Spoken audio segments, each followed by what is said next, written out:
build a relationship is not a solution to student behavior problems. And everybody knows building relationships is directionally correct. It's a good thing. But I find it really grating when I see tweets like this that suggest that building relationships is actually the solution, that it can actually solve the problem.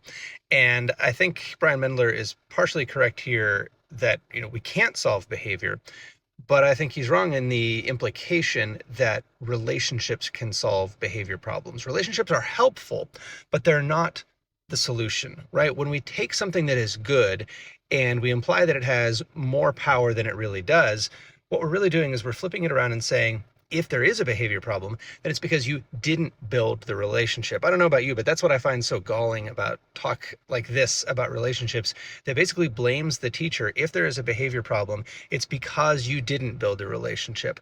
So I don't ever think teachers should hear, when there is a behavior problem, any kind of questioning about, did you build a relationship? Because the fact that there was a behavior problem provides no evidence about that whatsoever. It is completely unfair to say, well, there was a behavior problem, therefore you must not have built a relationship. This student made bad choices, ergo you didn't build the relationship that you should have with them. And don't get me wrong, I want everybody to have great relationships in school. I think they are crucial for learning, but they're not magical.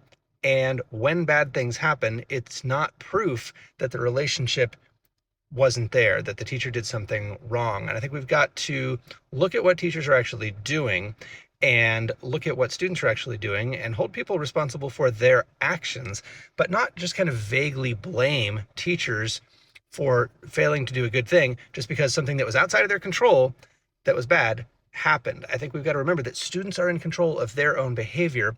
And even if you have a great relationship with them, they will misbehave, right? Like every teacher will tell you, I had a great relationship with this kid. Sometimes as educators, we have the best relationships with the kids who have the worst behavior because we try, we're investing in them. I will tell you, the kids I knew best as a principal were the kids who had the worst behavior, because guess what? I got to spend the most time with them. So I think relationships are good, but there is no correlation between having a good relationship with a student and their behavior. And, I think one of the things that kids don't get from school is the realization that the causation actually works the other way around, right? Like if you act better, you will have better relationships. We want kids to figure that out, and most of life will teach them that.